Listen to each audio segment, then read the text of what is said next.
J'avais organisé Noël chez moi, pour arranger les choses avec ma famille. Puis, mon frère est arrivé avec des déménageurs.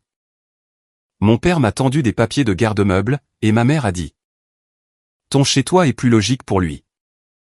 Ensuite, ma fille est entrée. Et elle a prononcé 6 mots qui ont jeté un froid glacial dans la pièce.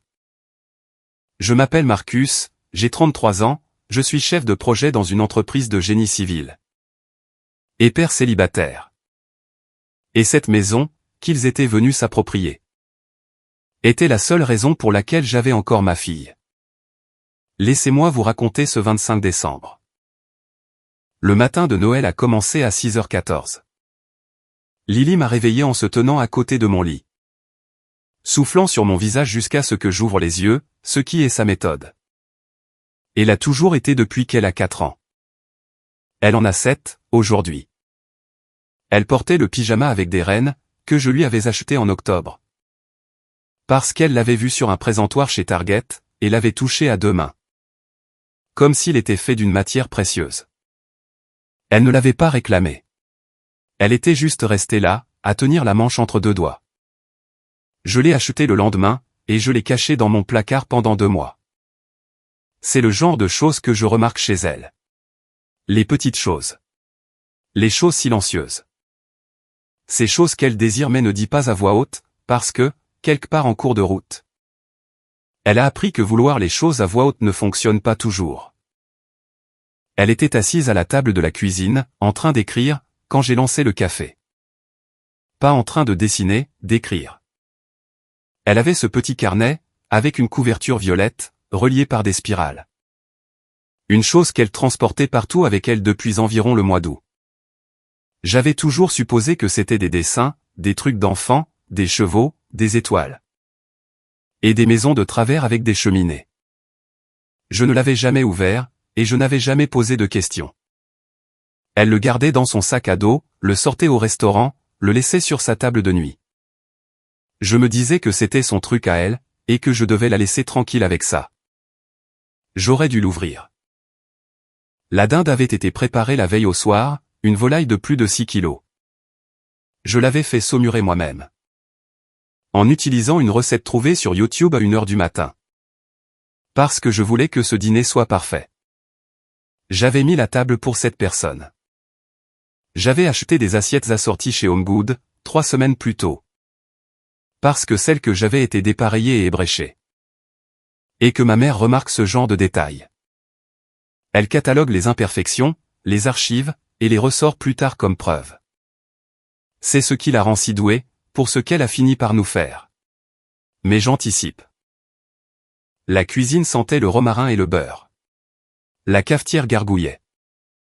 Lily était assise à table, écrivant dans son carnet, et je me suis dit: c'est bien. C'est le matin que je voulais. Dans 3 heures, ma famille arriverait, et nous mangerions ensemble. Et peut-être que quelque chose de brisé commencerait à se réparer. Je dois d'abord vous parler de la maison, car la maison est au cœur de tout. 18 mois avant ce Noël, mon avocat, Nat, m'a fait asseoir après une audience pour la garde. Qui a bien failli mal tourner. C'est un bon avocat. Il garde sur son bureau une balle anti-stress en forme de cerveau, qu'il presse pendant ses appels téléphoniques. Il m'a regardé et m'a dit: Marcus, il te faut une maison. Pas un appartement, une maison. Dans un bon district scolaire, avec une cour. Et avec une chambre qui soit uniquement celle de Lily. Les juges regardent la stabilité. Un appartement avec un canapé convertible. Ce n'est pas la stabilité. Une maison, si. Je lui ai demandé combien cela coûtait, quand on est un père célibataire gagnant 74 000 $ par an, payant 100 $ par mois de pension alimentaire. Et couvrant des frais de justice qui avaient déjà dépassé les 18 000 $. Il a répondu: plus que ce que tu as. Trouve-la quand même. Je l'ai trouvé. Un 3 pièces à Cedar Hollow, un bon district scolaire. Une petite cour avec une clôture qui devait être remplacée, une cuisine datant de 1994. Et un toit qui avait besoin de réparation. L'apport initial était de 47,000 $. J'ai tout vidé, mon compte épargne, 22 000 $. Un petit héritage de mon oncle décédé l'année précédente, 11 500 $. J'ai liquidé la moitié de mon plan épargne retraite, une pénalité de 8 à 10%. Plus les impôts sur les 13 500 $, et j'ai empoché le reste. J'ai signé les papiers un mardi, en septembre. Ma main a senti l'encre du stylo pendant tout le reste de la journée. Mes parents sont venus pour la signature de l'acte de vente. Glenn portait une cravate, ce qu'il fait pour les événements qu'il juge sérieux. Connie a apporté une bouteille de champagne de chez Trader Joe's, à 12,99 $. Un détail qu'elle a mentionné 2 fois. Il savait pourquoi j'avais acheté cette maison. Chaque mur, chaque pièce, chaque mètre carré de cette propriété était la preuve que Lily avait un foyer stable, avec un père capable de subvenir à ses besoins. Mon dossier de garde était bâti sur des fondations, des cloisons, et un lourd paiement hypothécaire. Ils ont porté un toast en mon honneur. Dans cette cuisine qui sentait encore le chat de l'ancien propriétaire. Glenn m'a serré la main et a dit, « C'est intelligent, Marcus. » Connie m'a serré dans ses bras, et m'a dit que je faisais une bonne chose. Retenez bien ça. Maintenant, ma mère, Connie, a un passé avec mon ex-femme, Karen, que je dois vous expliquer. Parce que c'est le moteur derrière tout ce qui s'est passé à Noël. Pendant la procédure de divorce, 2 ans avant ce Noël. L'avocat de Karen a appelé un témoin de moralité. Je supposais que ce serait l'une des amies de Karen, ou peut-être sa sœur, Tara. Au lieu de cela, ma mère s'est avancée vers la barre, a levé la main droite. Et a témoigné sous serment que je travaillais trop pour être un parent à plein temps. Et que Karen offrait la structure émotionnelle dont Lily avait besoin. Ce furent ses mots exacts, prononcés au tribunal. Enregistrés par un sténotypiste dont j'entendais le clavier cliqueter depuis mon siège. Ma propre mère a dit à un juge que je n'étais pas assez présent pour élever ma fille. Nat m'a dit par la suite que cela m'avait presque coûté l'accord de garde. Ce qui aurait dû être un simple 50-50e est presque devenu un week-end sur 2, à cause de ma mère. Parce qu'elle avait choisi Karen. Non pas parce que Karen était un meilleur parent, mais parce que Karen appelait plus souvent. Se souvenait des anniversaires, envoyait des photos. Et faisait cet entretien relationnel que Connie valorise par-dessus tout, cette mise en scène de la proximité. Qu'elle confond avec la proximité elle-même. Je lui ai pardonné. C'est la partie qui me reste en travers de la gorge, chaque fois que j'y pense. Je lui ai pardonné, et 18 mois plus tard, je lui préparais une place à ma table de Noël. Avec les belles assiettes de chez Home Good. Je l'avais même appelée la semaine précédente. Pour lui demander si elle avait de nouvelles restrictions alimentaires. Parce qu'elle avait mentionné un truc avec le gluten en septembre. Et je voulais m'assurer que la farce lui conviendrait. J'ai ajusté la recette de la farce, pour la femme qui a failli me prendre ma fille. En parlant de septembre, l'anniversaire de Lily était le 14 septembre. J'avais organisé une fête à la maison, 12 enfants de sa classe, des décorations du Dollar Tree. Et un gâteau fait maison. Parce que Lily avait dit qu'elle en voulait un qui ressemble à un papillon. Et que la boulangerie demandait 85 $ pour un travail personnalisé. J'ai passé 2 heures à regarder des tutoriels de décoration de gâteaux. Le papillon ressemblait plus à une chauve-souris. Lily a dit qu'il était parfait. J'avais invité les 2 côtés de la famille. Connie et Glenn avaient répondu « oui ». Drew avait répondu « peut-être », ce qui, pour Drew, signifie un oui sans engagement. Le matin de la fête, à 8h47, Connie a appelé. Disant que Drew avait besoin d'aide pour déménager de l'appartement de sa petite amie. Et qu'il ne pourrait pas venir. Tous les 3. Glenn y compris. Tout mon côté de la famille a annulé sa venue à l'anniversaire d'une enfant de 7 ans. Pour aider mon frère de 29 ans à porter des meubles. Lily m'a demandé 2 fois pourquoi mamie n'était pas là. Je lui ai raconté une histoire de conflit d'emploi du temps. Elle n'a pas posé la question une 3e fois. Voici ce que j'ignorais, jusqu'à Noël. La petite amie de Drew n'a pas rompu avec lui en décembre. Elle a rompu avec lui en septembre. Il dormait sur des canapés, ou dans sa voiture, depuis 3 mois. Avant que ce camion n'apparaisse dans mon allée. Mes parents le savaient. Ils l'hébergeaient par intermittence. Et préparaient ce déménagement depuis au moins le mois d'octobre. L'anniversaire qu'ils ont annulé n'était pas un conflit d'emploi du temps. C'était une répétition. Il y a eu une époque où Connie était différente, ou peut-être qu'elle était la même. Mais que j'étais trop jeune pour le voir clairement. Quand j'avais 11 ans, je me suis cassé le poignet en tombant de vélo dans l'allée. C'était un samedi. Glenn était au travail. Connie m'a conduit aux urgences en roulant à 80 km/h dans une zone limitée à 50. Elle a brûlé 2 panneaux stop.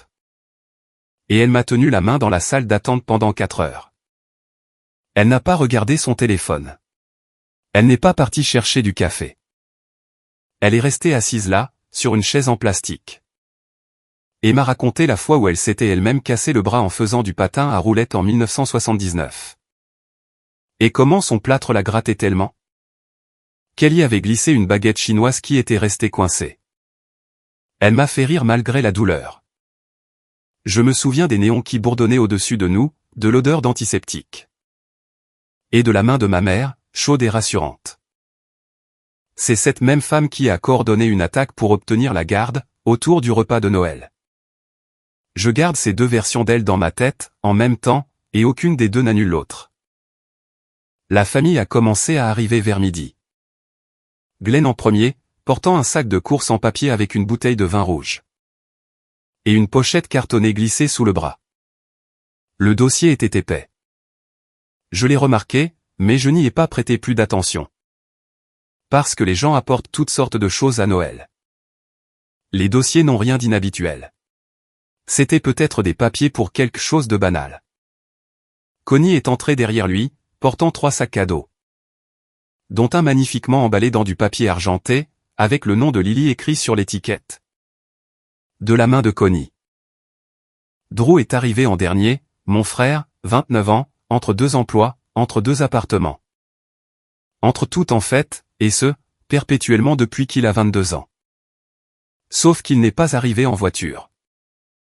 Il est arrivé dans un camion de location de 4 mètres, avec 2 déménageurs. Et une commode qui descendait déjà la rampe. J'étais au fourneau, en train d'arroser la dinde, quand Lily est arrivée du salon. Elle a dit, « Papa, il y a un camion. » Je me suis essuyé les mains sur un torchon qui sentait la sauge. Et je me suis approché de la fenêtre de devant. Drew se tenait dans mon allée, pointant du doigt la porte du garage. L'un des déménageurs avait un porte-bloc. L'autre portait un carton avec le mot « cuisine » écrit au marqueur noir. J'ai ouvert la porte d'entrée. L'air était froid, vif, et sentait les gaz d'échappement du moteur diesel du camion. Qui tournait au ralenti. Drew m'a vu, et a fait cette chose qu'il fait toujours, un demi-signe de la main. Un demi-haussement d'épaule, comme s'il arrivait à une fête où il n'était pas sûr d'être invité. Il portait une veste que je n'avais jamais vue, une North Face. Avec l'étiquette encore sur le col intérieur, comme je l'ai remarqué plus tard. Bien trop cher, pour quelqu'un qui m'avait dit, 3 semaines auparavant, qu'il dînait de nouilles instantanées parce qu'il n'avait pas les moyens de faire les courses. J'ai demandé, « Qu'est-ce qu'il y a dans ce camion, Drew ?» Il a répondu, « Rentrons à l'intérieur. Papa et maman vont expliquer. » Cette phrase. Rentrons à l'intérieur. Papa et maman vont expliquer. La conscience du passé. La coordination au présent. L'hypothèse, tournée vers l'avenir, que j'allais me plier à leurs exigences. Il l'avait répété. La formulation était beaucoup trop fluide pour Drew, lui qui bégait quand il commande un café. Le salon. Connie sur le canapé, les chevilles croisées, les mains jointes. Glenn dans le fauteuil, avec la pochette cartonnée sur les genoux. Lily, par terre, près du sapin de Noël. En train d'arranger les décorations qu'elle avait fabriquées à l'école. Des flocons de neige en papier. Des rennes en bâtonnets de glace. Un ange en macaroni, avec un seul œil. Glenn a ouvert le dossier. À l'intérieur, des documents de transfert pour un garde-meuble. Un contrat de location pour un box climatisé de près de 20 mètres carrés. Chez CubeSmart sur la route 9, à 14 minutes de chez moi. Mon nom sur la ligne du locataire. Pré-rempli. Le coût mensuel, $189, était déjà calculé dans un tableau Excel, agrafé à la dernière page. À côté des augmentations prévues des charges, liées à l'ajout d'un deuxième adulte dans mon foyer. Quelqu'un avait fait des mathématiques. Quelqu'un avait utilisé Excel. Sous les papiers du garde-meuble, un deuxième document. Je l'ai presque raté, parce qu'il était face contre terre, attaché séparément par un trombone. Un projet de lettre provenant d'un cabinet d'avocats dont je n'avais jamais entendu parler. Bergman et associés, adressé au tribunal aux affaires familiales de notre comté. Ce document mentionnait un changement dans la composition du foyer.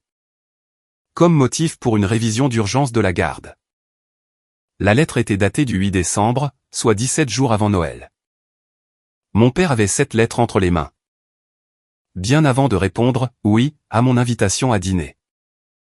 Il s'était assis à ma table, portant une arme juridique dans une pochette cartonnée. Et il avait attendu la dinde. Connie s'est penchée en avant. Elle a posé sa main sur mon genou. Sa main était chaude. Rassurante. La même main qu'aux urgences. Elle a dit, Marcus. Ton chez-toi est plus logique pour lui. Tu as la place. Drew a besoin de stabilité en ce moment. Nous trouverons une solution pour le reste. Le reste? Elle voulait dire la chambre de Lily. Elle parlait de la chambre de ma fille, avec ses murs bleu pâle. La bibliothèque que j'avais construite en suivant un tutoriel YouTube. Et la veilleuse en forme de lune, que Lily avait choisie dans une quincaillerie. Parce qu'elle disait qu'on aurait dit qu'elle réfléchissait. J'ai demandé, quelle pièce? Connie a cligné des yeux. La chambre d'amis. Ou bien on peut réaménager. La chambre d'amis, c'est la chambre de Lily. Il n'y a pas de chambre d'amis. Il y a la chambre de Lily, ma chambre, et mon bureau à domicile. Où je travaille en télétravail 3 jours par semaine. Réaménager, cela signifiait que Lily perdait sa chambre. Réaménager, cela voulait dire que ma fille dormirait sur un canapé dépliant. Pour que mon frère au chômage puisse avoir une porte qui se ferme. Glenn s'est levé. Il a marché jusqu'à la fenêtre. Il a regardé le camion qui tournait au ralenti dans l'allée. Il s'est retourné. Il a dit quelque chose que je porterai dans ma poitrine pour le reste de ma vie. Il a dit, ta mère a passé un accord avec Karen. Si tu perds la garde. Karen a accepté de nous laisser voir Lily quand nous le voulons. En ce moment, c'est toi qui contrôles les visites. Et Karen suit le planning. Karen a promis plus d'accès. Des week-ends.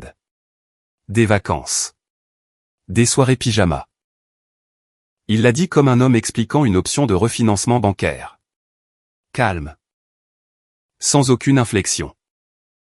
Comme si échanger le droit de garde de leur fils, contre plus de temps en tant que grands-parents, était une transaction raisonnable. Comme si ma fille était une location de vacances à temps partagé. Et qu'ils négociaient des week-ends. J'ai regardé Connie. Elle n'a pas nié. Elle a réajusté le sac cadeau argenté sur le canapé. Le nom de Lily, sur l'étiquette. J'ai dit, qu'est-ce qu'il y a dans ce sac, maman? Elle a hésité. Juste une seconde. Ses doigts se sont resserrés sur le papier de soie. Je me suis approché, et je l'ai ouvert moi-même. À l'intérieur, il y avait un catalogue de meubles pour chambre d'enfant. De chez Pottery Barn Keys. Une page était cornée. Un ensemble de chambres blancs était entouré au stylo bleu. $1899 pour l'ensemble complet. À côté du cercle, de la main de Connie, pour la nouvelle chambre de Lily, chez maman. Elle avait acheté un cadeau de Noël pour le transfert de garde. Elle l'avait emballé dans du papier argenté. Y avait mis un nœud. Et avait écrit le nom de ma fille sur l'étiquette. Drew se tenait près de la porte d'entrée.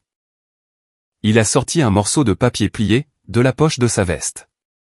Tapé à l'ordinateur. Des listes à puces. Un discours préparé, expliquant que la famille doit s'entraider. Et à quel point Lily avait besoin de son oncle près d'elle. Le discours mentionnait des détails spécifiques sur ma maison. Les dimensions de la chambre d'amis. La superficie du garage. La proximité de l'école primaire. Des détails qu'il ne pouvait pas connaître de mémoire. Parce que Drew était venu chez moi exactement 3 fois, en 18 mois. Quelqu'un lui avait donné un script. Quelqu'un avait mesuré mes pièces. Le sac à main de Connie a vibré de nouveau. Le deuxième téléphone. Une carte prépayée. L'écran s'est allumé, visible à travers la fermeture éclair ouverte. Un texto de Karen. 4 mots, c'est déjà fait? Elle l'a attrapé. Mais pas assez vite. J'avais vu le nom. J'avais vu les mots. J'ai demandé, depuis combien de temps est-ce que ça dure? Personne n'a répondu. Mais le porte-bloc de l'entreprise de déménagement était toujours sur le comptoir de la cuisine. Je l'ai ramassé. La facture. Un acompte payé le 30 novembre. 3 semaines avant Noël. 1,2 cents. Payé par la carte de crédit se terminant par 4457. La carte Visa de Connie. La carte qu'elle m'avait dite plafonner en octobre. Quand je lui avais demandé de l'aide pour les frais de fourniture scolaire de Lily. 62 $. Elle n'avait pas pu débourser 62 $ pour les crayons de couleur de sa petite fille. Mais elle avait 200 $ pour un camion de déménagement. Destiné à détruire le dossier de garde de son fils. Lily était assise par terre pendant tout ce temps. Je n'arrêtais pas de vérifier. Elle était près du sapin, le carnet sur les genoux, n'écrivant plus, se contentant de le tenir. Ouvert. Je pouvais voir la page à 3 mètres de distance. Pas des dessins. Des mots. Des colonnes. Des en-têtes. L'écriture d'une enfant de 7 ans. Grande et appliquée. Elle organisait des informations qu'elle avait collectées. Je ne savais toujours pas ce qu'il y avait dedans. Mais la structure était évidente. Elle ne griffonnait pas. Elle documentait. Et puis, j'ai réalisé qu'elle n'était plus par terre. Lily se tenait dans l'encadrement de la porte, entre le salon et le couloir. Elle avait été dans les escaliers. Pas dans sa chambre. Dans les escaliers. Sur la 3e marche en partant du bas, derrière la rampe. À un endroit d'où l'on peut voir tout le salon, mais où personne ne peut vous voir. À moins de se retourner. Elle était là depuis 20 minutes. Elle avait entendu la phrase de Connie sur la maison. Elle avait entendu parler du dossier de Glenn. Elle avait entendu le nom de Karen. Elle avait entendu son grand-père expliquer le marché, l'échange de garde. Et l'arrangement pour le droit de visite des grands-parents. Elle était restée assise là, dans son pyjama avec des rennes, tenant son carnet violet. Et elle avait écouté les adultes de sa vie planifier sa délocalisation. Comme lors d'une réunion de budget trimestriel. Elle a marché vers le salon. S'est tenue au milieu. Les pieds nus sur le parquet que j'avais rénové moi-même, l'été précédent. À genoux avec une ponceuse, pendant 3 week-ends. Parce que les sols avaient subi des dégâts des eaux. Et que je n'avais pas les moyens d'engager quelqu'un. Elle se tenait sur ce parquet, et elle a regardé Connie. Elle a regardé Glenn. A regardé Drew. Puis, elle m'a regardé. 6 mots. Maman m'a dit de dire oui. La pièce s'est arrêtée. Pas simplement tu. Arrêtée. Comme si quelqu'un avait arraché le cordon d'alimentation du mur. Glenn s'est rassis lourdement. La bouche de Connie s'est ouverte, mais rien n'en est sorti. Drew a fait un pas en arrière, et son épaule a heurté l'encadrement de la porte. Karen l'avait préparé. 3 semaines avant Noël, Karen avait dit à Lily, après Noël. Tu pourras peut-être venir vivre avec maman à plein temps. Ce serait amusant, non? Elle lui avait dit, ne le dis pas à papa. C'est une surprise. Une enfant de 7 ans avait porté ce secret pendant 21 jours. Pendant l'école. Au petit déjeuner. Pendant les histoires du soir. Où je lui lisais le même chapitre de la toile de Charlotte 3 nuits de suite. Parce qu'elle aime le passage où Wilbur n'arrive pas à dormir. Tout en accrochant des décorations sur un sapin. Dans une maison que des gens s'apprêtaient à prendre à son père. Elle l'avait porté, elle n'avait rien dit, elle avait écrit dans son carnet, et elle avait attendu. Et quand le moment est venu, debout pieds nus sur le parquet que son père avait poncé, entourée d'adultes qui lui disaient de mentir, elle a dit la vérité. Je l'ai prise dans mes bras. Elle était plus lourde que je ne le pensais. Elle grandissait vite. Ses bras ont entouré mon cou, et je pouvais sentir les battements de son cœur contre ma poitrine. Rapide. Un petit oiseau pris au piège. Je l'ai porté à l'étage. Je l'ai posé sur son lit. Le lit de la chambre qu'il voulait donner à Drew. La veilleuse en forme de lune était allumée, projetant une douce lueur sur les murs bleus. Je lui ai dit, « Tu as bien fait. » Elle a hoché la tête. Elle n'a pas pleuré. Elle a ouvert son carnet, et a commencé à écrire. J'ai laissé la porte entr'ouverte, et je suis redescendu. J'ai dit aux déménageurs de tout recharger dans le camion. Ils se sont regardés. L'un d'eux, le plus âgé, avec une moustache et un trou au genou de son pantalon, a haussé les épaules. Ils ont commencé à recharger, sans dire un mot. Ils avaient déjà vu ça. Des familles qui volent en éclats, le jour d'une fête. Pour eux, c'était juste un mardi comme les autres. J'ai dit à Glenn de prendre son dossier, son tableau Excel. Son bail de garde-meuble avec mon nom pré-rempli par l'écriture de quelqu'un d'autre. J'ai dit à Connie de prendre son catalogue, son téléphone jetable, et son accord avec Karen. Et de quitter ma maison. La maison à laquelle elle avait porté un toast, avec du champagne bon marché, 18 mois plus tôt. La maison qu'elle avait aidé à détruire. Sur cette même table où je lui avais mis un couvert avec la belle vaisselle. J'ai dit à Drew qu'il pouvait repartir dans le camion, ou appeler quelqu'un. Mais qu'il ne resterait pas chez moi ce soir, ni aucune autre nuit. Drew m'a regardé. Il a dit, « Je ne savais pas pour l'histoire de la garde, Marcus. » Je lui ai répondu. « Tu en savais bien assez. Tu as appris le discours par cœur. Tu as mesuré mes pièces. Tu as amené des déménageurs. Le jour de Noël. Tu en savais assez. » Il est parti. Connie est restée dans l'encadrement de la porte, pendant un moment. Elle a essayé de parler. J'ai dit, « Tu as témoigné contre moi au tribunal. Et je t'ai pardonné. Tu t'es ajouté sur la liste pour aller chercher Lily à l'école. Sans me le dire, et j'ai laissé couler. Tu as payé 200 $ pour installer mon frère chez moi. Tout en me disant que tu ne pouvais pas te permettre 62 $ pour les fournitures scolaires de ta petite fille. Tu as coordonné une attaque pour la garde. En utilisant mon dîner de Noël comme champ de bataille. Tu as emballé un catalogue de meubles. Pour la nouvelle chambre de ma fille chez sa mère, et tu l'as mis sous mon sapin de Noël. Nous deux. C'est terminé. Elle a ramassé le sac cadeau argenté. Elle me l'a tendu, comme si je pouvais encore en vouloir. Je ne l'ai pas pris. Elle l'a posé sur le canapé. Elle est sortie. Glenn l'a suivi, sans dire un mot. Il s'est arrêté sur le pas de la porte, et s'est retourné. Et, l'espace d'une demi-seconde, j'ai cru qu'il allait dire quelque chose de vrai. Quelque chose d'humain. Quelque chose qui ne provenait pas d'un tableau Excel, ou d'une pochette cartonnée. Mais il s'est contenté de regarder la table que j'avais dressée pour cette personne. Avec les assiettes assorties, les serviettes en tissu. Et le centre de table que Lily et moi avions fabriqué ensemble. À partir de pommes de pin ramassées dans le jardin, et il est sorti. La porte moustiquaire a claqué. Le camion diesel a grondé. Les pneus sur la chaussée froide. Ils étaient partis à 14h15. Le minuteur de la dinde a sonné à 14h22. J'ai éteint le four. Je n'ai pas sorti la volaille. Elle est restée là, à refroidir pendant 3 heures.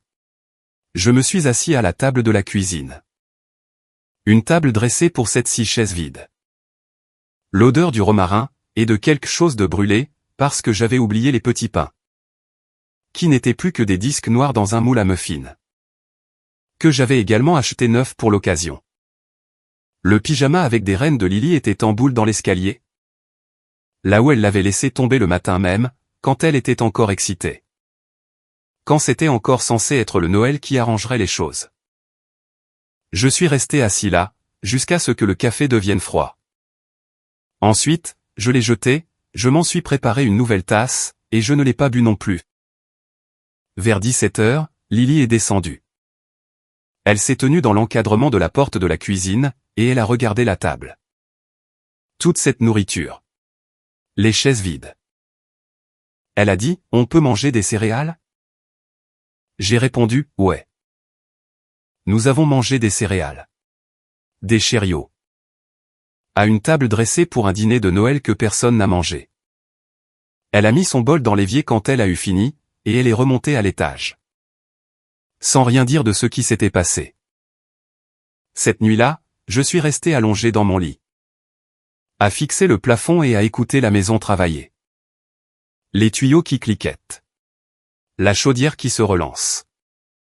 Les bruits qu'une maison fait quand il n'y a plus que 2 personnes à l'intérieur. Je n'arrêtais pas de penser au toast au champagne, lors de l'achat. Au visage de Connie, quand elle m'avait dit que je faisais une bonne chose. À la poignée de main de Glenn. À quel point ça avait été facile pour eux. À quel point c'était toujours facile. Être fier de moi quand cela ne leur coûtait rien, et me rejeter à la seconde où je devenais gênant. Le 26 décembre. J'ai appelé Nat à 8 heures du matin. Il a décroché à la 2e sonnerie. Il était en train de manger quelque chose. Je pouvais entendre le bruit sous la dent. Et il ne s'est pas arrêté de manger pendant que je lui racontais ce qui s'était passé. Ce que j'ai pris comme le signe qu'il avait déjà entendu bien pire. Il a dit: il me faut tout. Le dossier. La facture. Le catalogue. Le téléphone. Tu peux faire une capture d'écran de la conversation de groupe? Je lui ai parlé du groupe de discussion que j'avais vu sur le téléphone de Connie. Il a répondu, ils vont la supprimer. Fais des captures d'écran, si tu peux. Sinon, on les assignera à comparaître pour l'obtenir. Ensuite, il m'a appris ce que je ne savais pas encore. L'avocat de Karen avait déposé une requête d'urgence pour la garde, le 22 décembre. 3 jours avant Noël. Le motif, environnement de vie instable. Présence de multiples adultes sans lien de parenté, résidant dans le foyer. Le dossier mentionnait Drew nommément. L'adresse indiquée était la mienne. Elle avait déposé la requête avant Noël, sachant que l'emménagement était prévu pour le 25. L'audience était fixée au 3 janvier. 9 jours plus tard. Nat a déposé une contre-requête, l'après-midi même.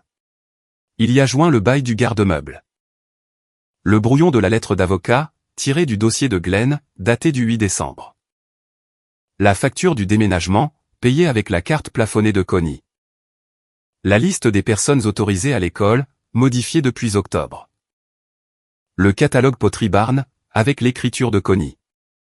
Il a organisé tout cela, de la manière dont j'imagine que les architectes organisent leurs plans. Chaque document était un mur porteur. Le 30 décembre. L'avocat de Karen s'est retiré du dossier. Il a envoyé à Karen une lettre recommandée, invoquant l'impossibilité d'assurer une défense efficace. Nat a traduit, elle lui avait menti, à lui aussi. Il ne connaissait pas toute l'ampleur de l'affaire. Il a lu notre dossier, et il a compris qu'elle s'était coordonnée avec la famille, dans son dos. Les avocats n'aiment pas qu'on leur mente. C'est mauvais pour leur licence. Karen avait 9 jours pour trouver un nouveau représentant. Entre Noël et le Nouvel An. Pour une audience de garde, qu'elle avait elle-même mise en scène. Le 4 janvier. Premier jour d'école après les vacances. À 11h40. Madame Brennan m'a appelé. Lily avait eu une crise pendant le cercle de lecture. Pas un caprice. Un effondrement total. Elle tremblait. Elle n'a pas voulu parler pendant 10 minutes. Madame Brennan l'a emmenée dans le couloir. Elle l'a fait asseoir sur un banc, qui sentait probablement la cire pour le sol. Et des décennies de basket d'enfants. Quand Lily a enfin parlé, elle a dit, « Ma mamie et ma maman essaient de m'enlever à mon papa. » Et elles se sont servies de Noël pour le faire. Madame Brennan l'a documenté. Mot pour mot. Elle l'a transmis au conseiller d'éducation. Le conseiller d'éducation l'a signalé aux services sociaux, conformément au protocole de signalement obligatoire. Ce document a été versé au dossier de garde. Une enfant de 7 ans, sans qu'on le lui demande, sans l'avoir répété, a raconté à une maîtresse ce qui s'était passé. Dans un couloir d'école. Sur un banc. Janvier. Le tribunal a nommé le docteur Shapiro comme évaluatrice pour la garde. Elle a interrogé Lily dans une pièce avec un miroir sans teint, des jouets par terre et un dictaphone en marche. Je n'avais pas le droit d'y assister.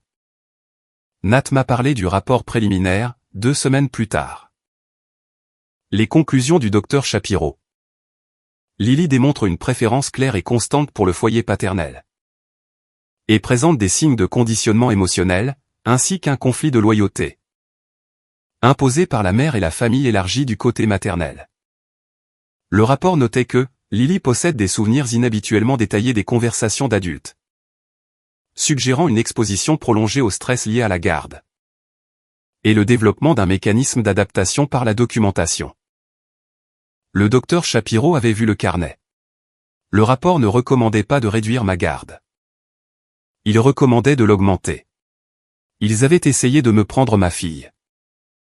Ils m'avaient offert un dossier plus solide que celui que j'avais avant qu'il ne débarque avec un camion. Février. Audience de modification de garde. Karen est arrivée avec son nouveau représentant. Un avocat qu'elle avait trouvé en janvier, qui avait eu 5 semaines pour assimiler un dossier que l'avocat précédent avait passé des mois à construire. Le nouvel avocat ressemblait à un homme qui essaierait de déchiffrer l'écriture de quelqu'un d'autre. Lors d'un examen, il portait un costume mal ajusté aux épaules, et il n'arrêtait pas de replacer ses lunettes. Il a fait opposition à 3 requêtes. Il a perdu les 3.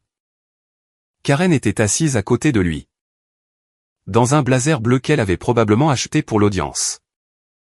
Et elle ne m'a pas regardé une seule fois. Elle a regardé la juge. Elle a regardé son avocat. Elle a regardé ses mains. Elle n'a pas regardé l'homme dont elle avait gâché le Noël.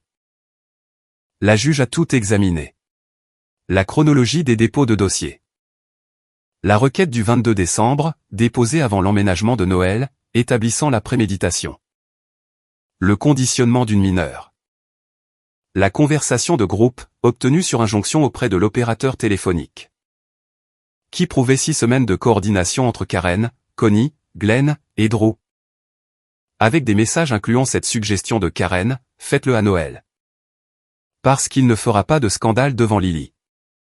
Le témoignage de Connie lors du divorce initial. Le rapport de l'école. L'évaluation du docteur Shapiro. Le catalogue Pottery Barn, que la juge a brandi, et observé pendant un long moment, sans parler. Elle l'a reposé, et n'y a plus fait référence. Elle n'en avait pas besoin. Tout le monde dans cette salle d'audience comprenait ce que cela signifiait. Une grand-mère qui emballe un transfert de garde comme un cadeau de Noël. Marcus, parent ayant la garde principale. Karen, droit de visite supervisé. Dans l'attente de la validation d'un stage parental approuvé par le tribunal. Et de 6 mois de thérapie familiale. Révision du dossier dans 6 mois. Après l'audience, je suis resté assis dans la voiture pendant 20 minutes. Nat a frappé à ma vitre. Il a demandé, ça va? J'ai répondu, ouais. Il a dit, tu n'as pas l'air d'aller bien.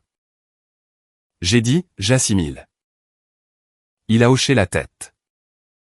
Il a pressé la balle anti-stress qu'il avait apportée de son bureau, et avec laquelle je ne savais pas qu'il se déplaçait. Puis, il s'est dirigé vers sa voiture, et m'a laissé là. Connie et Glenn n'ont obtenu aucune modification de leur droit de visite. Le marché qu'ils avaient conclu avec Karen et changé la garde de leur fils contre plus d'accès à sa fille a produit le résultat inverse. Ils avaient désormais encore moins d'accès qu'avant.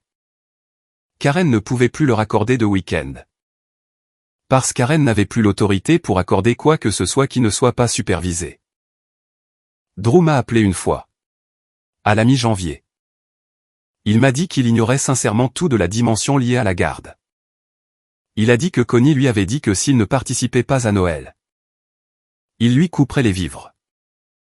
Plus d'argent. Plus de caution. Plus de canapé. Il m'a dit qu'il dormait dans sa voiture depuis novembre. Que la rupture avec sa copine en septembre ne lui avait rien laissé. Et qu'il alternait entre les canapés de ses amis et la banquette arrière de sa Civic. Depuis 3 mois. Je le crois pour la partie sur la garde. Je crois qu'il ne comprenait pas l'arme juridique qu'il transportait dans ce camion de location. Mais je ne crois pas au reste. Le discours répété. Les listes à puces. Les mesures des pièces, qu'il n'aurait jamais pu obtenir en seulement 3 visites. La veste North Face avec l'étiquette encore attachée. Achetée avec quel argent? Par qui? Pour jouer le rôle d'un adulte fonctionnel, au lieu d'un homme qui vivait dans un sac de sport. Il en savait assez sur le plan, pour l'imprimer, le plier en 3, et le glisser dans sa veste. Ce n'est pas un otage. C'est un complice, qui n'a simplement pas lu les petits caractères au bas du contrat. J'ai presque eu pitié de lui. Une partie de moi, en tout cas. La partie qui se souvient avoir partagé une chambre avec lui jusqu'à mes 12 ans. Et comment il s'endormait avec la lumière allumée, parce qu'il avait peur du noir. Mais était trop fier pour l'admettre. J'attendais qu'il soit endormi, et je l'éteignais. Chaque nuit. Il ne l'a jamais su. Une partie de moi se souvient de cet enfant, et le voit dans cet homme de 29 ans. Assis dans mon allée au mois de janvier. Mais ce n'est plus cette partie-là qui dirige ma vie, aujourd'hui. La partie aux commandes. C'est celle qui a regardé mes parents l'utiliser comme bélier pour enfoncer ma porte d'entrée. Le jour de Noël. J'ai bloqué son numéro en février. Pas par colère. Par lucidité. Il y a une différence, et il m'a fallu du temps pour comprendre laquelle des deux je ressentais. La publication Facebook de Connie est arrivée, 3 jours après Noël. Un long paragraphe sur les membres de la famille qui choisissent la fierté plutôt que l'unité. Et sur la façon dont certaines personnes préfèrent vivre seules. Plutôt que de laisser leur famille les aider à traverser une période difficile. 43 commentaires. La plupart lui apportaient leur soutien.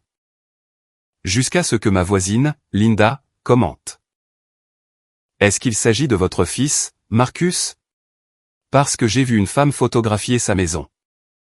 Depuis une voiture garée, il y a 2 semaines. Elle est restée assise là. Pendant environ 20 minutes. Est-ce que ça faisait partie de l'aide familiale? 17 likes sur ce commentaire, en 90 minutes. Connie a supprimé toute la publication. Mais les captures d'écran étaient déjà dans 3 conversations de groupe. Tara, la sœur de Karen, était la photographe. Nous l'avons confirmé plus tard. Le carnet de Lily. J'ai fini par le voir en entier. Non pas parce que je l'ai ouvert. Parce qu'elle me l'a montré. En février. Après l'audience. Un samedi. Elle l'a apporté sur la table de la cuisine. Cette même table où je m'étais assis, avec 6 chaises vides, le jour de Noël. Et elle l'a posée délicatement, de la manière dont elle manipule les choses qu'elle juge importantes. Elle l'a ouvert à la première page. Des pages de liste, écrites avec une écriture soignée d'élèves de CE1. De grandes lettres, certaines à l'envers, d'autres rayées et réécrites à côté. Les dates en haut de chaque page, dans le format que je lui avais appris, le mois, le jour, l'année. Elle le faisait correctement, depuis le mois d'août. Les choses que maman dit sur papa, 12 entrées. Certaines assez précises pour faire mal, papa ne fait pas assez d'efforts. La maison de papa est trop petite pour une famille. Mamie est d'accord avec moi. Chacune d'elles était datée. Les choses que mamie dit quand papa n'est pas là, 8 entrées. Ta maman t'aime plus que quiconque. Parfois, les papas ont besoin d'aide pour savoir ce qui est le mieux. Tu aimerais ta nouvelle chambre. Ce que tonton Drew a dit au téléphone, 4 entrées. Elle avait surpris des conversations téléphoniques, quand elle était censée dormir. Jouer dans la pièce d'à côté, ou regarder la télévision. Les enfants entendent tout. Nous faisons juste semblant de croire le contraire, parce que c'est plus facile. Des citations directes, mal orthographiées, mais phonétiquement exactes. Elle avait tenu des registres. Ma fille de 7 ans, dans un carnet à spirale violet qui coûtait 3,49 $ chez Walgreens. Avait mené sa propre enquête, pendant 5 mois. Non pas parce qu'on le lui avait demandé, ni parce qu'elle comprenait le droit de la garde. La collecte de preuves, ou la chaîne de documentation. Mais parce qu'elle entendait des adultes dire des choses sur son père. Qui ne correspondaient pas au père qu'elle connaissait. Et le gouffre entre ces deux versions lui faisait peur. Alors elle a fait la seule chose à laquelle elle pouvait penser. Elle l'a écrit. Elle l'a rendu réel sur le papier, pour ne pas l'oublier, et pour que quelqu'un la croie. J'ai fermé le carnet, et je le lui ai rendu. J'ai dit, « Tu es vraiment courageuse, tu le sais ?» Elle a répondu, « Je sais. » Elle a mis le carnet dans son sac à dos, a fermé la fermeture éclair à 2 mains. Parce qu'elle coince, et qu'elle ne m'a pas encore demandé de la réparer. Elle a marché jusqu'au salon, a allumé la télévision, un truc avec des animaux qui parlent. Et a baissé le volume. Je suis resté debout dans la cuisine, pendant un moment. Le robinet fuyait, il fuyait depuis le mois de novembre. J'aurais dû le réparer des semaines plus tôt. Je suis resté là, à écouter les gouttes tomber, et à travers le mur. Je pouvais entendre le son étouffé des dialogues du dessin animé, et la respiration de ma fille. Et je n'ai pas réparé le robinet. Parce que je n'arrivais pas à forcer mes mains à faire quoi que ce soit d'utile. À cet instant précis. Mars. La classe de Lily avait un devoir d'expression écrite, d'écrire sa maison. Madame Brennan leur a donné du papier ligné, avec une bordure en forme de maison. Lily a écrit sur la cuisine. Où papa fait des crêpes le samedi matin, celles qui sont toujours un peu brûlées en dessous. Mais qu'elle mange quand même. Sur le mur que nous avons peint ensemble dans le couloir, en bleu pâle. Parce qu'elle avait choisi la couleur sur un nuancier à la quincaillerie. Et que je n'avais pas discuté, même si je voulais du vert.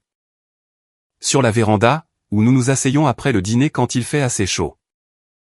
Où elle me parle de l'école, et où je lui parle du travail. Et où nous faisons tous les deux semblant de trouver les histoires de l'autre intéressantes. Elle a écrit, « Des gens ont essayé de prendre notre maison. Mais mon papa ne les a pas laissés faire. Notre maison est toujours notre maison. » Madame Brennan en a gardé une copie, le tribunal aussi. J'ai encadré la mienne, et je l'ai accrochée sur le mur que nous avions peint, le mur bleu. Celui qu'elle avait choisi. 3 mois après Noël. Un mardi matin, en conduisant Lily à l'école, le même trajet, à la même heure. Avec la même station de radio qui jouait quelque chose que je n'écoutais pas. À l'angle de Maple et de la 4e rue, il y a un camion de déménagement. Garé dans une rue résidentielle. Une maison différente, une famille différente. Quelqu'un qui porte une lampe à travers une porte d'entrée. Rien à voir avec nous. Lily l'a vu par la fenêtre. Elle est devenue silencieuse, et l'a regardé pendant que nous passions. Puis, elle a dit, « Celui-là, c'est juste pour déménager, pas vrai, papa ? Pas le mauvais genre. » 7 ans, et elle sait déjà qu'il existe un mauvais genre de camion de déménagement. Je lui ai répondu, « Ouais, juste le genre normal. » Elle s'est remise à regarder par la fenêtre. J'ai gardé les 2 mains sur le volant, et je n'ai rien ajouté de plus. Parce que je n'avais pas confiance en ma voix. Merci d'être resté jusqu'à la fin de cette histoire. C'était long. Ça compte beaucoup pour moi. Abonnez-vous, commentez, partagez, faites comme vous le sentez. Je serai de retour.